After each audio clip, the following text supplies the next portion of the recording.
नगरी में धारा बन रही है, मां शब्द की धारा। और धारा शब्द को उल्टा कर दो तो क्या बनता है? बोलो, राधा। क्या बनता है?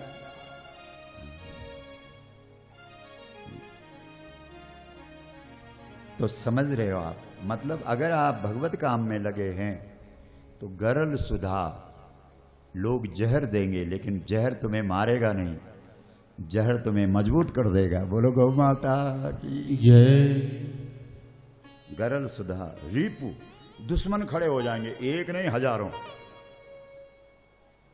लेकिन उन दुश्मनों से नुकसान नहीं होगा, बल्कि ताकत और बढ़ जाएगी। बोलो गौ माता की जय। हर हर महादेव। गरल सुधा, इसका लोग अर्थ लगाते हैं, सामान्य अर्थ लगाते हैं ना महाराज जी, कि जो भगवान के भगत होते हैं उनके लिए जो है जहर अमृत हो जाता है। अब कई भगत बेचारे मर गए भक्ति करते करते, वो बोलते मेरे लिए तो कभी नहीं हुआ जहर, अभी तक अमृत है। अरे ऐसा अर्थ है उसका, ये अर्थ है जो अभी व्यासपीठ बोल रही है।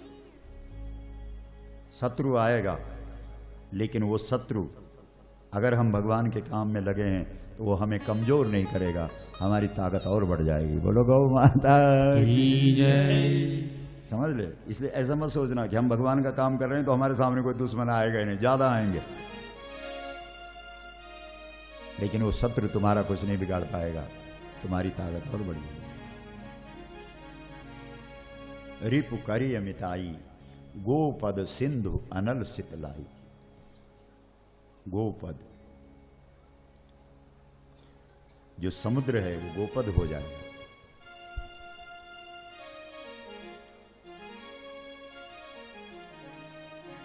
ये संसार भी समुद्र है। क्या है? समुद्र। आज हम लोग जो है ना, आप लोग फेसबुक कितने लोग चलाते हैं? फेसबुक जरा हाथ खड़े करो जो फेसबुक चलाते हैं। चलो भाई लोग तो सभी चलाते होंगे, माताएं भी कुछ चलाती हैं। हम सुबह 9 बजे एक विचार डालते हैं उसमें, और शाम को 4 बजे रोज लाइव करते हैं, उस पर अपनी बात रखते हैं, गाय वाली बात। तो आज क्या विचार डाला, किसी ने पढ़ा? नहीं पढ़ा। जो फेसबुक चलाते हैं किसी ने नहीं पढ़ा, तो क्या फायदा है तुम्हारा फेसबुक चलाने का? आज का विचार है महाराज जी, जो सुबह 9 बजे हम डालते हैं, रोज नियम है हमारा, और शाम को 4 बजे उस पर सीधा लाइव चलता है, 1 घंटा, ज्यादा नहीं। तो आज का विचार है कि 2 मार्ग हैं, 2 रास्ते हैं मुक्ति के, जिस पे कल चर्चा हुई थी। एक मार्ग है योग का, एक रास्ता है योग का। योग ते ज्ञाना, योग का फल क्या है? ज्ञान। अगर आप योगी हैं तो उसका रिजल्ट आपको क्या मिलेगा? ज्ञान मिल जाएगा, अगर सच्चे योगी हैं तो। ये जो हमारा पहलवान है संजय, जिसको आपने कल देखा, आप बच्चे भी आने लग गए उसके पास, ब्रह्मचारी तो है ही और योगी भी है, अच्छा योगी। और योग का फल क्या है? ज्ञान। अगर ज्ञान की प्यास नहीं होती तो यहां आता? बोलो। जब ज्ञान की प्यास है तभी तो यहां आया है। तो योग का फल भी ज्ञान है। ये महात्मा लोग, इनको क्या जरूरत है? जब ज्ञान हुआ तभी तो साधु बने। हमने एक दिन बताया था कि भगवान किसका है? भगवान का है। भगवान शब्द से ना हटा दो तो भगवा ही तो बचता है, ये भगवा है। समझ रहे हो? तो योग का फल ज्ञान और ज्ञान का फल है मुक्ति। बोलो नारायण भगवान की जय। इसलिए शास्त्र कहते हैं ज्ञानेन, बोलो, ज्ञाने मुक्ति ही। मुक्ति, ज्ञान से मुक्ति। मुक्ति। जन्म बंधन का, जो जन्म मरण का बंधन है वो खत्म। जो शंकराचार्य जी कहते हैं पुनरपि जननम पुनरपि मरणम पुनरपि जननी जठरे शयनम भज गोविंदम गोविंदम भज। अच्छा देखो, कमाल इस बात का है कि शंकराचार्य जी इतने बड़े ब्रह्मज्ञानी, वेदांती, लेकिन आखिर में भजन गाना पड़ा उनको। कमाल है। क्यों? अरे आखिर में वो हमारे उत्तराखंड में आए, और जब बद्रीनाथ जा रहे थे तो श्रीनगर और रुद्रप्रयाग के बीच में एक देवी है जिसका नाम है धारी। बोलो धारी माता की जय। तुम्हारी धराली है, धारा नगरी है, और वो धारी है, मिलता जुलता है थोड़ा बहुत। बोलो गौ माता की जय। हर हर महादेव। माँ। तो एक रात शंकराचार्य आचार्य शंकर जो साक्षात शिव जी का अवतार है वो वहां पे रहा। यहां भी रहा होगा, ऐसी कोई बात नहीं, तो वहां भी रहे धारी में। अब वो केवल ब्रह्म की बात करते थे, ईश्वर ब्रह्म, मानी प्रकृति को कुछ भी महत्व नहीं देते थे। समझ रहे हो? ये पेड़, ये पौधे, ये झरने, ये नदी, ये तालाब, ये सरोवर, ये समुद्र,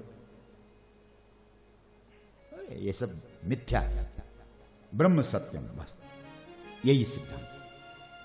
प्रकृति ने, पहाड़ की प्रकृति ने कहा ठहर जा, तो अब बताते हैं हम कि प्रकृति क्या है। तो प्रकृति विकृत हो गई और उनको दस्त लग गए रात को। किसको? आचार्य शंकर को। और इतने दस्त लग गए, इतने दस्त लग गए कि वो पस्त हो गए। और दस्त आदमी को पस्त हो जाए तो फिर वो खड़ा भी नहीं उठ पाता है, आप जानते हैं, अनुभव है सब। तो ऐसे लेट गए वो, लेट गए क्या, सहज रूप से वैसे ही हो जाता है आदमी, खड़ा तो उठ नहीं सकता। तब मांग रहे थे जल जल, क्योंकि पानी सूख जाता है ना महाराज शरीर का, दस्त, पानी खत्म हो जाता है। तो पानी मांग रहे थे, जल पानी। अब वहां सुनसान जंगल, कौन देगा पानी? तब प्रकृति खड़ी हुई। कौन खड़ी हुई? प्रकृति। ये जो पेड़ पौधे, समुद्र, सरोवर जो देख रहे हो, इसने रूप रखा। इसके दो रूप हैं, या तो ये कन्या के रूप में खड़ी होगी या फिर ये गाय के रूप में खड़ी होगी। बोलो गौ माता की जय। अगर सपने में तुम्हें कभी कन्या के दर्शन हो जाए, बहुत अच्छा।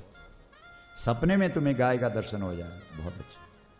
इसलिए धेनुमानस, आपके घरों में धेनुमानस होना चाहिए नित्य। ये पहलवान एक पेज धेनुमानस का पढ़ता है और फिर अभ्यास करता है, इसलिए इसने 6 विश्व रिकॉर्ड बनाए। ये धेनुमानस की कृपा है इसके ऊपर। धेनुमानस जरूर, ये तुमको क्या करेगा? ऊर्जा देगा। जितने बड़े बड़े संत महंत हुए हैं आप उठा लो, सबने कोई ना कोई ग्रंथ अपना आदर्श रखा है। 4 चीजें तुम्हारे जीवन में आदर्श होनी चाहिए। कौन कौन? एक संत, किसी एक संत के प्रति तुम्हारी अनन्य निष्ठा होनी चाहिए, कि चाहे जो मर्जी हो जाए। अनन्य का अर्थ क्या होता है बताओ? कोई माता खड़ी उठ करके बताओ जरा, अनन्य शब्द का क्या अर्थ होता है? क्या मतलब होता है अनन्य? अरे अनन्य का मतलब होता है न अन्य। यूं नहीं कि गंगा गए थे गंगा दास, जमुना गए थे जमुना दास, कई गुना बनी खास हो, ये निकल जिंदगी में नाश। अनन्य न अन्य। श्रीमद् भगवद गीता में भगवान कहते हैं अनन्यास चिंतयन्तो माम ये जनः परिपासते तेषां नित्याभियुक्तानां योगक्षेमं वहाम्यहम्। मैं योगक्षेम करता हूं, जो चीज नहीं है वो भी लाके देता हूं और जो चीज है उसकी भी रक्षा करता हूं, लेकिन किसकी? जो मेरा भक्त है। कैसा भक्त? अनन्य। अनन्य मतलब न अन्य, जिसकी नजर कहीं दूसरी जगह नहीं है, केवल मुझे ही देखता है, उसका सब कुछ मैं देखता हूं। बोलो श्याम सुंदर भगवान की जय। हर हर महादेव। एक संत होना चाहिए तुम्हारे जीवन में, जिसके प्रति तुम्हारी अनन्य निष्ठा होनी चाहिए। आ गई? दूसरा, एक कंत होना चाहिए। कंत का मतलब इष्ट। हमारा एक इष्ट तो है नहीं। थोड़ी देर शिव जी के पास गए, ओम नमः शिवाय ओम नमः शिवाय ओम नमः शिवाय, फिर श्री कृष्ण के पास ओम नमः भगवते वासुदेवाय, फिर दुर्गा रिंगलिंग चाउंडा विचे विचे विचे बीचे मारोंदु फिर आगाड़ी बढ़दु है नहीं हनुमते नमः हनुमते नमः हनुमते नमः जय नागराजा की और हबृद्ध अब तब होणो आनंद ने बनो आनंद